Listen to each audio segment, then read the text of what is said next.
So my name is Vajrashura and this is my thought for the day. And I'm here sitting in my back garden. It's a lovely sunny evening and the Buddha is sitting with me under the tree here. And what I wanted to talk about was sparked off by an incident I had the other day where I was having a stroll, having my walk for the day in the local park and feeling very happy, feeling very spacious, feeling very contented. And I got a notification on my phone which was a message, and then I noticed something which has become a daily ritual for me, which is getting the notification from the Irish Times of the numbers of people who have died from the COVID virus in the last 24 hours and how many people have caught the virus. And the number was quite low. It's the lowest yet. It was 4 people. And I remember thinking, oh my God, this is amazing. It's gone below 10, it's so few people. And actually only 2 of them were really from the last 2 days, according to the article. And I felt like, wow, maybe things are changing, and I felt real joy at that, actually. And then I started reflecting about how, actually there's still 2 people who, were hopefully loved by people, who will be missed by people. There's going to be suffering involved in the departures of those 4 people. And so my thought for today is really about that, about this interplay between sorrow and joy. And there's a couple of things I really want to focus on. The first is that a consistent thing I'm noticing at the moment with people in this COVID-19 lockdown is that many people are doing very well indeed in terms of their Buddhist practice, in terms of their meditation practice and so on. I was talking to a friend of mine this morning who, he's working from home, he's with his kids and his family, and he no longer has to commute 2 hours a day in and out and manage going around town and work in a busy office, and he's probably getting as much as he did normally done in terms of his work, but he's just a lot happier. He's a lot more time for meditation, he's a lot more time for meaningful interactions with his family and so on. And lots of my friends are like that. They seem to be just doing very, very well, and meditation in particular has really opened up for them. And in a way it's not surprising, because the conditions that we're in are quite retreat-like, actually. We have routine, we have space, we have familiarity around us, we have repetition, which is an important part of being on retreat. And so people are free to go much more deeply into their experience. So there is a lot of joy there, and the interesting thing is people can even feel a bit guilty about that. That's the other thing that's been striking me, is like you say this almost apologetically. And then there are also people who are suffering. So the message I got in the park, even though I didn't quite look at it then, was a friend of mine telling me that his father had just died. And actually he's the second friend in the last 2 days who's had a father die. And I only read the message much later on, actually. So while there is a lot of joy and people doing well, there is also suffering at the moment as well. So, and I'm sure those 2 friends of mine and their families are in quite difficult and challenging situations at the moment. Neither of those 2 deaths were to do with COVID, but and so on top of their suffering, there's all the other deaths of COVID as well. And I was so what I was thinking about then is that how do we hold this tension between joy and sorrow that is very present in our lives at the moment? We can feel joyful and other people can feel sorrowful, or we can be having a very hard time and other people around us can feel happy and well. And it seems to me that metta is the answer, as it is for so many things in the Buddhist life. Metta is the appropriate response. Metta has within itself an appropriate response to whatever arises in front of it. So, as you've no doubt heard by now, metta, when it meets happiness, turns into sympathetic joy. It turns into joy for someone's happiness.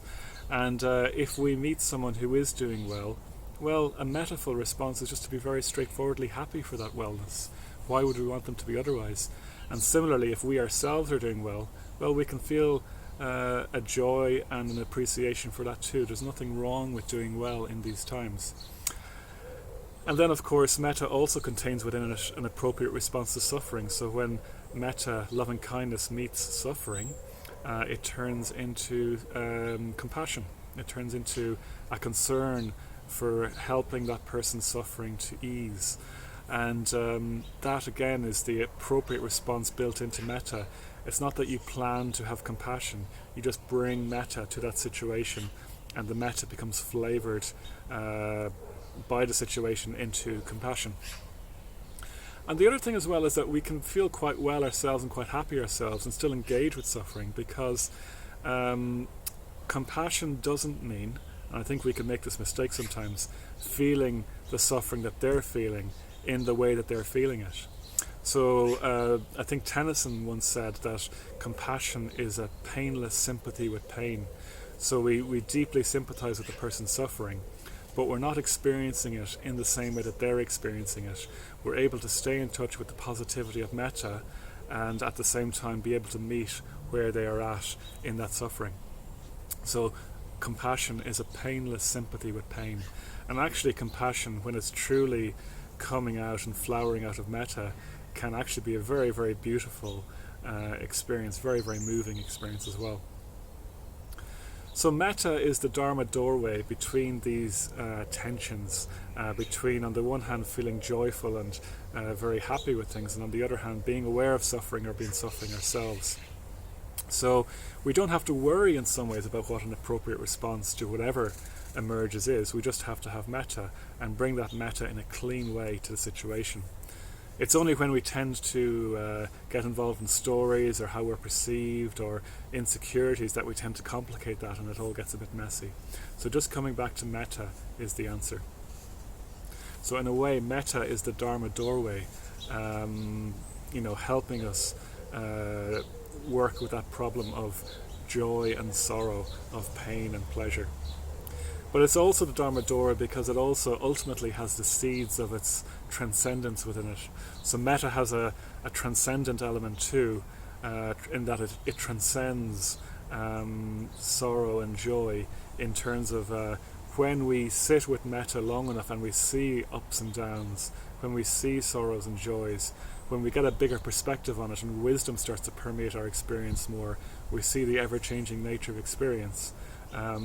The last of these expressions of metta emerges, which is compassion. Which is equanimity, upekkha.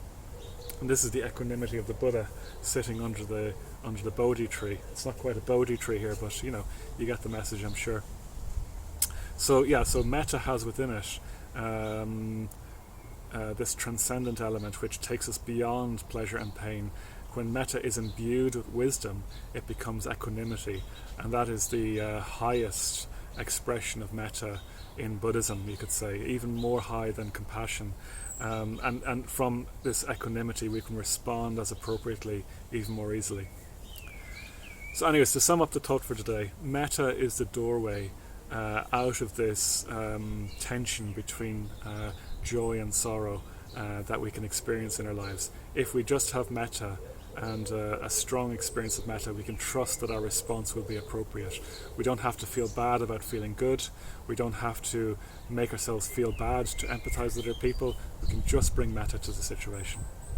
So as always with the spiritual life, it's sitting with that tension that this deeper perspective emerges from. So if you're finding this tension in your life, then sit with that, bring metta to it, and allow the deeper perspective, this Dharma doorway of metta, to emerge.